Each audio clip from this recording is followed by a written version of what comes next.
Bonjour Vincent Legrand. Bonjour. Merci de répondre aux questions d'Actu Environnement. Avec plaisir. Nous sommes sur le salon Batimat. Vous y êtes présent en tant que président de Doremi, une entreprise qui rénove des maisons individuelles de manière performante. Depuis 2024, le gouvernement encourage les rénovations performantes. Les aides de l'État ont été ajustées dans ce sens. Est-ce que les résultats sont au rendez-vous pour ce début d'année-là? Peu de gens le savent aujourd'hui, mais effectivement, il y a un mécanisme financier depuis le 1er janvier 2024 qui est extrêmement intéressant, qui s'appelle le parcours accompagné ou parcours rénovation d'ampleur.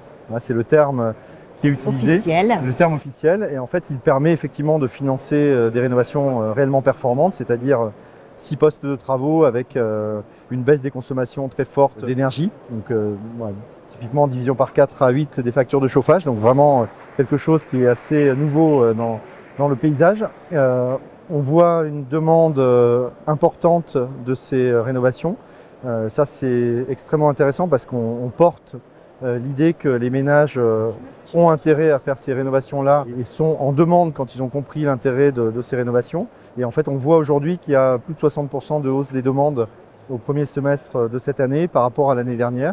Et ça, c'est grâce au calibrage, au bon calibrage des mécanismes financiers par rapport à ce système-là. Les subventions sont au rendez-vous? Il y a suffisamment d'aides? Les aides ont été largement rehaussées, surtout recablées, on va dire, correctement.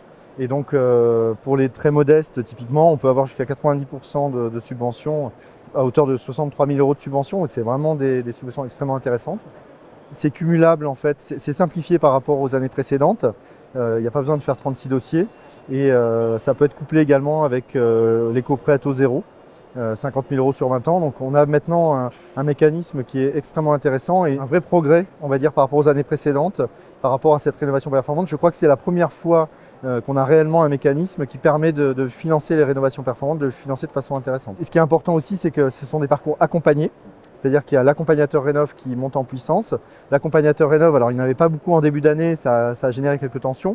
Là, il y a plus de 3000 accompagnateurs Rénov à fin juin, et il y en a encore plus maintenant, qui ont été agréés pour accompagner les ménages. Et ça, c'est vraiment un système anti-fraude. On a vraiment constaté de notre côté depuis des années des fraudes massives à l'argent public, aux certificats d'économie d'énergie dans la rénovation énergétique. Et ça, il faut qu'on arrête ce système-là.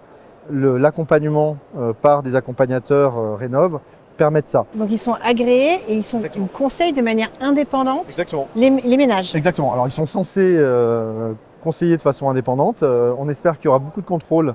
Il y en a assez peu en France, on n'est pas les champions du contrôle. Donc on espère qu'il y aura des contrôles pour vérifier l'indépendance, que ce ne soit pas simplement des vendeurs de monogestes déguisés qui se cachent derrière, parce qu'on sait que c'est moins performant de faire comme ça. Et donc l'enjeu, c'est vraiment de projeter en fait le ménage dans sa maison telle qu'elle sera ou dans son logement tel qu'il sera quand il sera performant. Et ça c'est l'enjeu de l'accompagnateur Rénov. Donc on espère que ces accompagnateurs seront formés à ça. Pour l'instant, ce n'est pas tout à fait le cas, mais on a plutôt des retours positifs aujourd'hui de l'accompagnement par les accompagnateurs Rénov. Le dispositif semble se structurer. Oui. Il y a les aides, il y a les accompagnateurs Rénov, les conseils qui vont bien. Exactement. Et là, il faut vraiment de la stabilité maintenant là-dedans. Voilà. C'est un enjeu clé.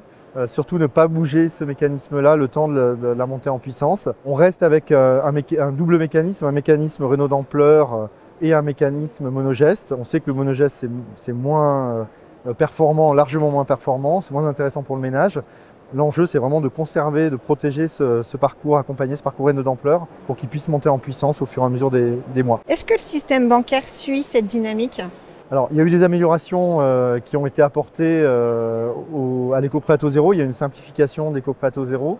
La hausse des taux d'intérêt fait que le monde bancaire est plutôt incité à délivrer des éco-prêts à taux zéro. Il y a encore du travail dans la mesure où on ne prend pas en compte, par exemple, tout ce qui est économie d'énergie dans les prêts bancaires. C'est pas inclus dans le calcul des... Ce n'est pas inclus dans le calcul, c'est un vrai problème, mais les acteurs bancaires étant habitués aux monogestes qui apportent peu de performance et de façon un peu aléatoire, ils n'ont pas du tout la conscience que la rénovation performante, elle permet vraiment de maîtriser les baisses de consommation et de diviser par 4 à 8 la facture de chauffage, ce qui fait 2 500 à 3 500 € d'économie par an pour le ménage. Ça, ce n'est pas pris en compte aujourd'hui. Donc c'est un vrai manque dans le système bancaire.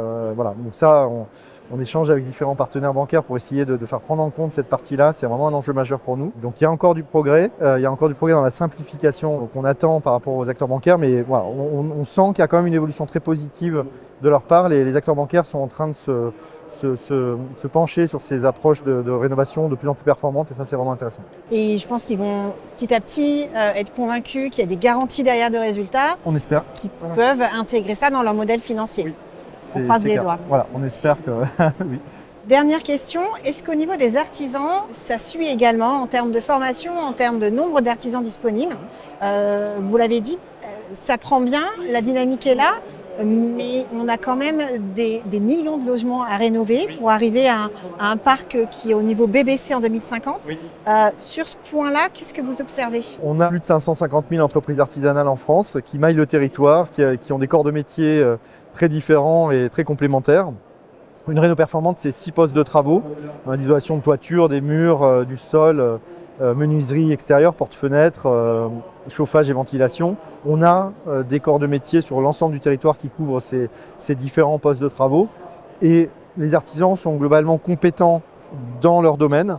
Donc un menuisier sait poser des fenêtres, un chauffagiste sait poser des chauffages. L'enjeu pour nous, le premier enjeu, c'est que pour faire une rénovation performante, il ne faut pas seulement poser des bonnes fenêtres, poser des bonnes isolations, il faut le faire avec une continuité d'isolation, une continuité de l'étanchéité à l'air. Et ça veut dire qu'il faut qu'ils se parlent. Il faut coordonner sur un même chantier. Et c'est là qu'il faut travailler? Ça, il faut travailler là-dessus. Donc la transition énergétique, la rénovation performante impose effectivement une montée en compétences, mais comme elle impose une montée en compétences des architectes, des bureaux d'études, pour les artisans, ça veut dire réussir à travailler ensemble.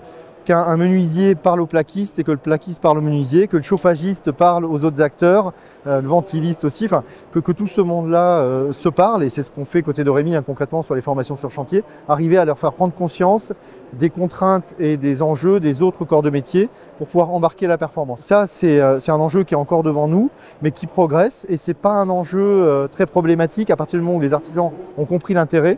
Ils y viennent et ils se forment assez vite là-dessus. Il y a un enjeu de planning, il y a un enjeu de maîtrise des budgets de fait, mais ça, je dirais que ça se structure.